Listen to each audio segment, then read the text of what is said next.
Hola, espero que te encuentres bien, ya preparándonos con gozo para el gran acontecimiento de la Navidad. El 15 de diciembre cumplí un aniversario más de vida sacerdotal, ocasión propicia para yo agradecerle una vez más a Dios y a la Santísima Virgen María por haberme escogido para este gran ministerio del sacerdocio.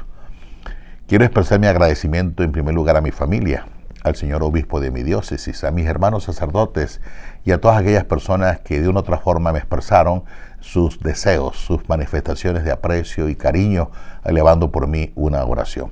Como que muchísimas gracias a todos ustedes. El evangelio que vamos a comentar hoy es el evangelio según San Mateo. En el primer capítulo de San Mateo comienza hablándonos de la genealogía de nuestro Señor Jesucristo. Dice, libro de la generación de Jesucristo, hijo de David, hijo de Abraham. Es importante como comienza diciendo, dice, Abraham engendró a Isaac, Isaac engendró a Jacob, Jacob engendró a Judá y a sus hermanos. Y así sigue una serie de generaciones tras generaciones. Pero si saltamos al versículo 16, dice, Jacob engendró a José. Lo ideal hubiese sido que aquí dijera, y José engendró a Jesús, pero no dice así. Dice, y Jacob engendró a José, el esposo de María, de la que nació Jesús llamado Cristo. Porque aquí se rompe prácticamente como una tradición. Y aquí la figura entonces comienza a ser la Santísima Virgen María. Recordemos que para esa época no existía la palabra progenitores. La palabra era que el papá era el que engendraba y la mamá simplemente era como un depósito que recibía el semen del marido, que no tenía ese valor tan importante que tiene para nosotros hoy. Sin embargo, aquí se ve ya la importancia que la Virgen Santísima viene a ser como la que viene a generar prácticamente a su Hijo Jesús. Ahora pasemos al versículo 18, que es el evangelio que se nos propone para este cuarto domingo de Adviento. La generación de Jesucristo fue de esta manera. Su madre María estaba desposada con José, y antes de empezar a estar juntos ellos, se encontró encinta por obra del Espíritu Santo. Es necesario que comprendamos cómo se celebraba el matrimonio en aquella época. En primer lugar, el matrimonio tenía dos partes, dos etapas. La primera etapa era cuando el novio iba a casa de su amada, de su novia, y formalizaba la petición. Prácticamente esto era considerado ya como una boda, como un matrimonio, pero ella continuaba viviendo en su casa y él iba también a vivir en su casa. Dentro de un año, pasado un tiempo de un año, entonces él venía en busca de su esposa y era lo que se celebraba en sí, lo que se llamaba en sí el verdadero matrimonio. La edad propicia, la edad más o menos permitida para que ella pudiese casarse era mayor de 12 años. De modo que se calcula que la Virgen Santísima tendría entre 13 y 14 años y San José aproximadamente 16 o 17 años. Bien, en esta primera parte es donde ella queda embarazada, es decir, todavía no han ido a convivir juntos y eso era considerado prácticamente como un adulterio. Ella quedó embarazada por obra y gracia del Espíritu Santo. Porque el Espíritu Santo es la fuerza creadora. Si nosotros vamos al libro del Génesis, vemos que dice que el Espíritu de Dios aleteaba sobre las aguas en el momento de la creación. Por lo tanto, aquí se nos está diciendo que el Espíritu de Dios vuelve a irrumpir en la naturaleza para un nuevo ser, para una nueva creación. En este caso, su Hijo.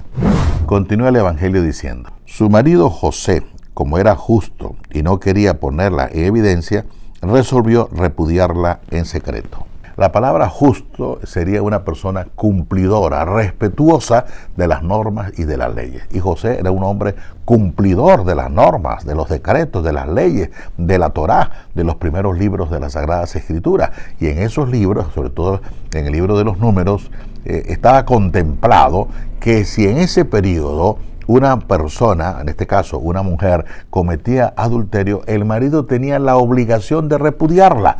Y para repudiarla era muy fácil, simplemente hacía un papel en una servilleta, cualquier papel, decía, hasta hoy eres mi esposa. Y ella recibía el papel y se iba para su casa. Era la cosa más sencilla que podía existir. Sin embargo, San José se encuentra en un dilema muy grande. ¿Y por qué se encuentra José en un dilema tan grande? porque él es cumplidor, respetuoso de la ley. Y la ley prácticamente le obliga a denunciarla. La dificultad para José es, ¿y ahora qué hago? Sabe que algo misterioso está ocurriendo en María. Él nunca duda de la Virgen María. Él duda de, ¿y ahora yo qué hago? ¿Cuál es mi papel? Esa es la inquietud de San José. Y como es un hombre justo, cumplidor de la ley, no sabe qué hacer. José está pensando seriamente cómo se debe comportar. No encuentra alternativa. Y cuando no encuentra alternativa, para nosotros inclusive, cuando el hombre no sabe qué hacer, cuando el hombre ya no encuentra salida, es cuando Dios interviene. Y es cuando el Evangelio dice lo siguiente. Así lo tenía planeado cuando el ángel del Señor se le apareció en sueños y le dijo: José, hijo de David, no temas tomar contigo a María tu mujer, porque lo engendrado en ella es del Espíritu Santo. En la cultura hebraica, Dios está muy lejos del hombre. Y cuando se nos dice que el ángel del Señor, ellos entienden que efectivamente es el mismo Dios el que se hace presente. Porque Dios no se presentaba jamás con su divinidad, sino a través de la figura de un ángel. Por eso el ángel del Señor no significa un ángel enviado por Dios, es el mismo Dios. El mismo Dios que entra en contacto con el hombre, que entra en contacto con la humanidad. El ángel del Señor en el Evangelio de San Mateo aparece 3 veces. Aquí vemos la primera aparición, cuando se le presenta en sueños a José, para defender la vida. La segunda vez que se aparece es cuando les indica a San José y a la Virgen que Herodes quiere matar al niño. Por lo tanto, está actuando para defender la vida del hijo. Y la tercera vez es cuando se aparece a las mujeres ya el día de la resurrección para manifestarles que lo que Dios hace es indestructible, hablándole que no busquen entre los muertos al que está vivo. Aquí vemos la confirmación de Dios a José, haciéndole entender que María no es una adúltera, sino que en ella se ha obrado una nueva creación.